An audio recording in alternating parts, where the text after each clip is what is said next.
नमस्कार.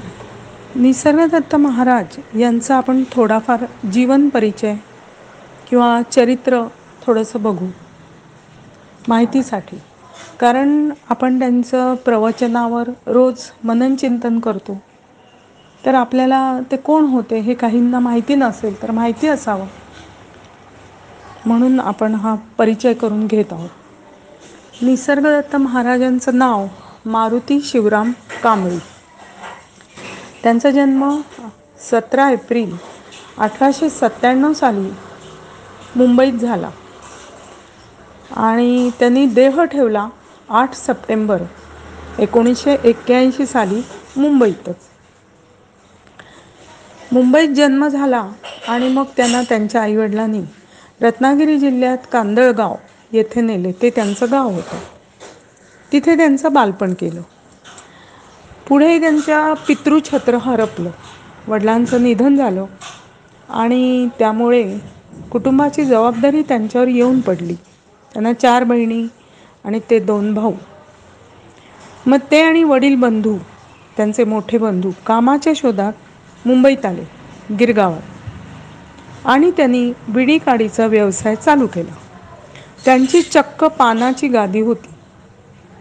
म्हणजे त्यात काही कमीपणा नाही आहे, पण आपल्याला माहीत असावं म्हणून ह्याचा उल्लेख.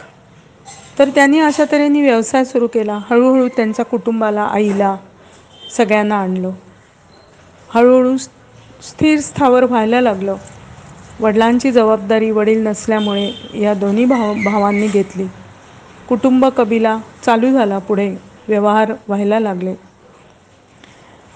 पुढे त्यांचं लग्न झालं. आपल्यासारखं सामान्य जीवन हे सर्व संत जगतात, हे त्यांचं वैशिष्ट्य आहे. तसंच त्यांनाही त्यांचा संसार चालू झाला. वनमाळी भवन, खेतवाडी, 10वी गल्ली ह्या बिल्डिंगमध्ये त्यांचा संसार सुरू झाला. त्यांना मुलं बाळं झाली. 4 मुली, 1 मुलगा. आणि त्यांचा व्यवसाय, कुटुंब, येणं जाणं, लहान खोली, असं सगळं सामान्य जे संसारी जीव जसं जगतात तसंच त्यांच्याही वाट्याला लाईफ आलं होतं आणि ते त्यातनं पुढे जात होते. असं करता करता त्यांना लहानपणापासून धार्मिक प्रवचनं ऐकायची, कीर्तनं असं वगैरे आवड होती त्यांना. असा कल असायचा. पुढे काय झालं, त्यांचा एक मित्र एक दिवस त्यांच्याकडे गिरगावात त्यांच्या घरी आला आणि म्हणाला की त्याचे गुरु सिद्धरामेश्वर महाराज तिथेच आसपासच्या एरियात आलेत, तर तू चल माझ्याबरोबर. तेव्हा निसर्गदत्त महाराज त्यांनी विचार केला की ठीक आहे, ह्याचे गुरु आहेत, मला काही कोणाचं गुरु मला करायचं नाही, मला शिष्यपद प्राप्त करून नाही घ्यायचं आहे कोणाचं, पण जाऊ ह्याला वाटतंय म्हणून ते अगदी सहजपणे सिद्धरामेश्वर महाराजांच्या दर्शनाला त्या मित्राबरोबर गेले. सिद्धरामेश्वर महाराजांनी गेल्या गेल्याच सगळी ओळख वगैरे झाली. त्यांना सांगितलं डोळे मिटून बस. यांनी आज्ञापालन केलं, कारण एक सिद्ध पुरुष आहे. आज्ञापालन केलं. त्यांना गुरुमंत्र दिला, नाम दिलं आणि सांगितलं डोळे मिटून बस. असा काही कालावधी गेला आणि जेव्हा त्यांनी डोळे उघडले तेव्हा त्यांना असं वाटत होतं जणू काही त्यांच्यात काहीतरी स्फोट होतोय, काही वेगळाच अनुभव आला त्यांना. आणि मग ते घरी आले. बाकी तर कुटुंब, जग, व्यवहार सर्व चालूच होतं, पण त्यांच्यात काहीतरी बदल येतोय असं त्यांना जाणवू लागलं होतं. त्यांना गुरुमंत्र दिला होता तो ते करत होते. आणि मुख्य म्हणजे त्यांच्या गुरूंनी त्यांना काय सांगितलं होतं सिद्धरामेश्वर महाराजांनी थोडक्यात आपल्या भाषेत सांगायचं म्हणजे, तू जे आहेस ते तू नाहीस आणि तू ज्याला ओळखत नाहीस तेच तू आहेस. किंवा मी देह नाही आणि देहात मी नाही, अशा टाईपचं त्यांना सांगितलं होतं. वाक्य म्हणा किंवा त्यांचं प्रबोधन केलं होतं असं सांगून, उपदेश देऊन. तर बाह्य कुठलीच उपाधी नसताना, ह्याला काहीच उपाधी लागत नाही, बाह्य काहीही मदत न लागता निसर्गदत्त महाराजांनी वयाच्या 36व्या वर्षी त्यांना हे सिद्धरामेश्वर, ज्यांना त्यांनी गुरुपदी मानलं, भेटले आणि वयाच्या 39व्या वर्षी 3 वर्षात त्यांना आत्मसाक्षात्कार झाला. कसा? तर त्यांनी आपला व्यक्तिगत वेळ काढून ह्याच एका गोष्टीवर ध्यान केलं. आपल्या गुरूंनी काय सांगितलंय, जे शब्द सांगितले त्याच्यावर ध्यान करत बसले. खरं सांगायचं तर लहान खोली, कुटुंब मोठं, आलं गेलं, उद्योगधंदा, कसा बरं वेळ मिळत असेल?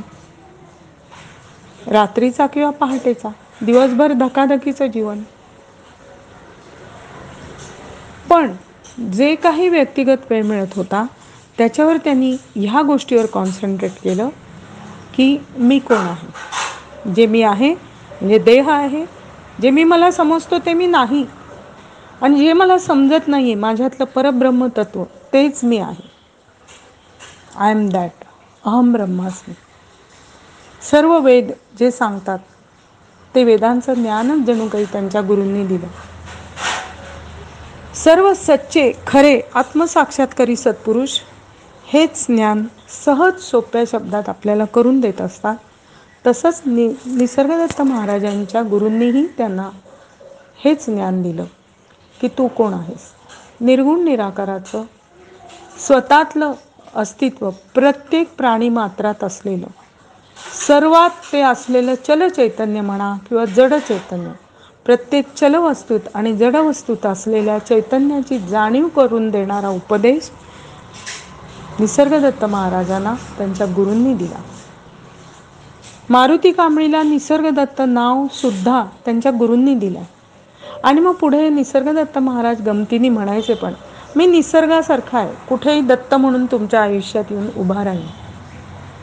आणि खरोखरच एकदा का त्यांची प्रवचनं जे कधी काळी दिलेली आहेत बघा, आता काय साल चालू आहे आणि 1981 साली त्यांनी देह सोडला, त्याच्या अगोदर दिलेली, म्हणजे इतकी वर्ष झालेली प्रवचनं, त्यांच्यावर सुद्धा आपण मनन चिंतन केलं तर अद्यापही आपल्याला त्यात खूप सारं अर्थ सापडतो, खूप सारं मार्गदर्शन होतं, खूप सारा आध्यात्मिक प्रवास कसा करावा याचं सहज उपलब्ध ज्ञान निसर्गदत्त महाराजांच्या प्रत्येक प्रवचनातल्या शब्दातनं होतं. पूर्णतः अर्थगर्भ रत्नांची खाणच आहेत त्यांची प्रवचनं, म्हणजे अगदी बोलीभाषेत. आणि मग त्यांनी सकाळ संध्याकाळ ते जे जे त्यांच्याकडे निर्गुण निराकार की अद्वैत साधनेसाठी येत असत, विशेष करून त्यांच्याकडे विदेशी नागरिक पहिले आले. काही आपल्या देशातले पण होते, त्यांच्या भागातले पण होते नागरिक, पण विदेशी नागरिकांचा प्रामुख्याने भरणा होता. आणि त्यांना ज्यांना प्रश्न पडला होता की मी नक्की कोण आहे, त्यांच्यासाठी निसर्गदत्त महाराजांनी भरपूर त्यांना उपदेशामृत पाजलं. त्यांचं स्वतःचा आत्मसाक्षात्कार झाल्यानंतर त्यांनी हे सर्व उपदेशामृत वाटलं. खरं तर ते आत्मसाक्षात्कार झाल्यानंतर सर्व काही सोडून हिमालयात चालत निघाले होते. पण ऋषिकेशजवळ त्यांचे एक गुरुबंधू त्यांना भेटले आणि ते म्हणले, अरे तू परत जा संसारात, तुझा संसार राहिलाय, तुझी कर्तव्य कर्म आणि त्याचबरोबर समाज प्रबोधन पण तू कर, तेही तुझं काम आहे. आज त्या गुरुबंधूंना आपण थँक्यूच म्हटलं पाहिजे की त्यांच्यामुळे निसर्गदत्त महाराज आपल्याला वापस मिळाले आणि त्यामुळे त्यांचं प्रवचनामृत आपल्याला उपलब्ध आहे. आणि त्या विदेशी नागरिकांनी येऊन सर्व रेकॉर्डिंग केलं, ऑडिओ व्हिडिओ, त्यामुळे ते सहज उपलब्ध झालं. त्या विदेशी नागरिकांचं पण कौतुक करावं तेवढं थोडंच आहे. सर्व प्रतिकूल परिस्थिती आणि ज्याला शोध घ्यायचा आहे ना, कुठलाही असो, आध्यात्मिक असो, पारमार्थिक किंवा व्यवहारी, त्याला किती फॉलोअप घ्यावा लागतो, मागोवा, त्याचं ते उत्तम उदाहरण आहेत विदेशी नागरिक. सर्व प्रतिकूल परिस्थिती म्हणजे हवामान वेगळं, कोणी इंग्लंड, अमेरिका, ऑस्ट्रेलिया, पोलंड, कुठून कुठून आलेले, हवामान वेगळं, खाण्यापिण्याच्या पद्धती वेगळ्या, राहणीमान वेगळं, भाषासुद्धा वेगळी. इतक्या सर्व प्रतिकूल परिस्थितीवर मात करून ते हे ज्ञानामृत घ्यायला डेली निसर्गदत्त महाराजांकडे दरवर्षी येत असत. एक एक 2-2, 3-3 महिने त्यांच्या जवळच्याच शेजारी कुठल्या तरी लॉजवर राहत असत, जे फार साधं असे, कधीकधी अस्वच्छ पण असे.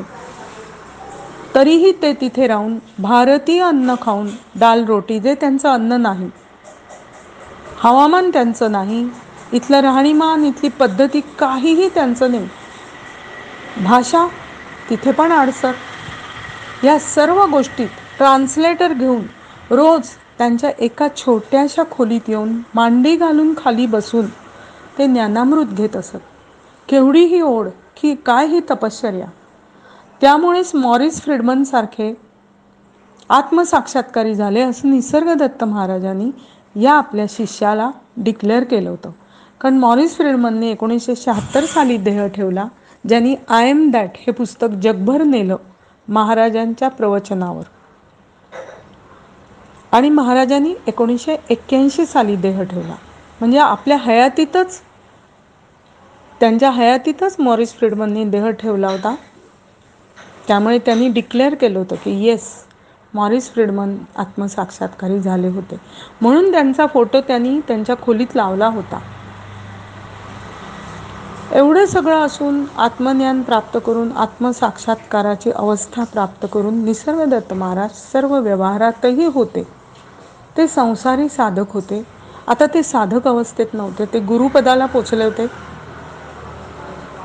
पण तरीही त्यांनी कुठलेही व्यवहार सोडले नव्हते. किंबहुना त्यांच्याकडे सगुण साकार भक्ती करणारे, म्हणजे आरती, पूजापाठ, व्रतवैकल्य, उपास-तापास, पारायण, सद्ग्रंथ वाचन असे करणारे जे येत असत, त्यांच्यासाठी त्यांनी वेगळा वेळ दिला होता, वेगळा ग्रुप केला होता.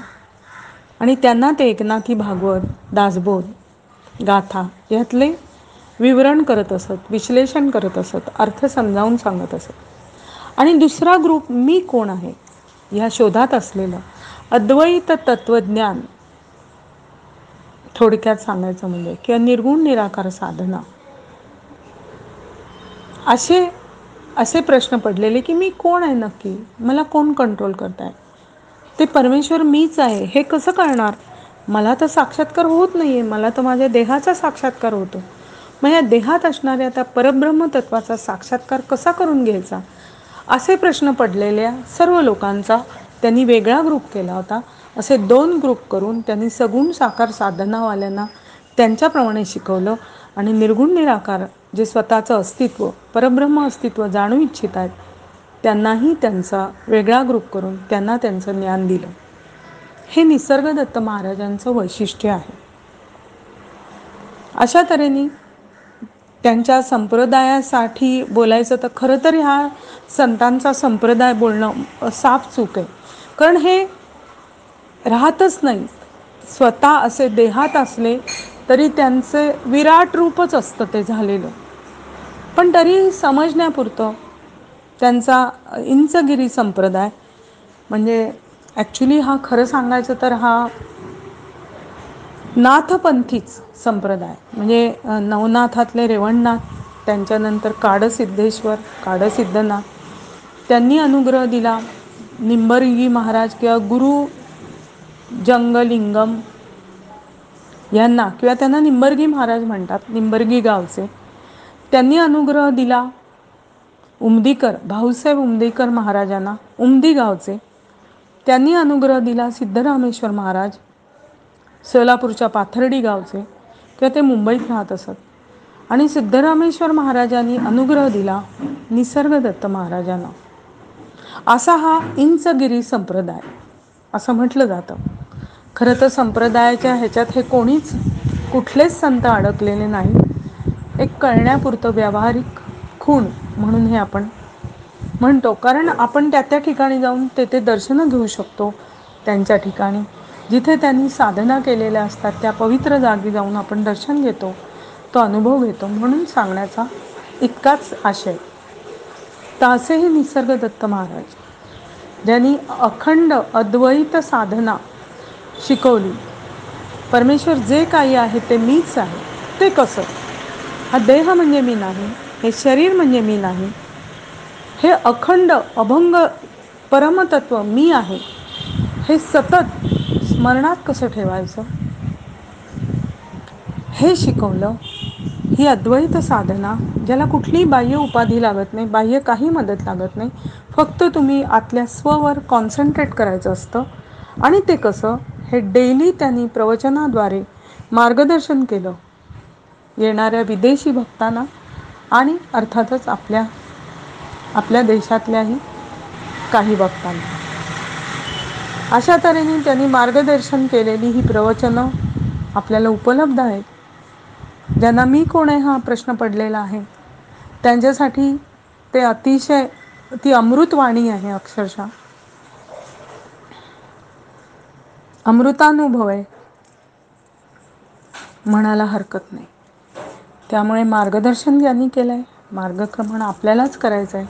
ज्यांना या जन्ममृत्यूचा फेरा म्हणजे काय, हे चक्र कसं काय आहे, हे रहस्य काय आहे, मी नक्की कोण आहे, मी म्हणजे हा देह आहे का ज्याची आयडेंटिटी मृत्यूनंतर संपणार, असे आणि ह्या प्रकारचे प्रश्न पडतात. असे ज्यांना नॉन ड्युअलिटीचं ज्यांना ज्ञान हवं आहे, नाव काही द्या, पण हे जे रहस्य जाणून घ्यायचं आहे, त्यांच्यासाठी निसर्गदत्तांनी मार्गदर्शन केलं आणि ते आज आपल्याला उपलब्ध आहे. आणि त्यांच्या प्रवचनांच्यावर आपण मनन चिंतन करून मार्गक्रमण करत आहोत, प्रयत्न करत आहोत. असे हे निसर्गदत्त महाराज. संतांचं कसं आहे, नावं वेगवेगळी असतील, आतून ते अंतर्बाह्य परमेश्वर स्वरूपच झालेले असतात. त्यामुळे नावात खरं तर काहीच नाही, सर्व संत एकरूपच आहेत, गुरुतत्व एकच आहे. पण समजण्यापुरतं आपण हे निसर्गदत्त महाराजांचं चरित्रकथन केलं, आपण त्यांना फॉलो करतोय. मार्गक्रमण आपल्यालाच करायचं आहे. आपल्याला त्यात यश येऊ दे. तथास्तु.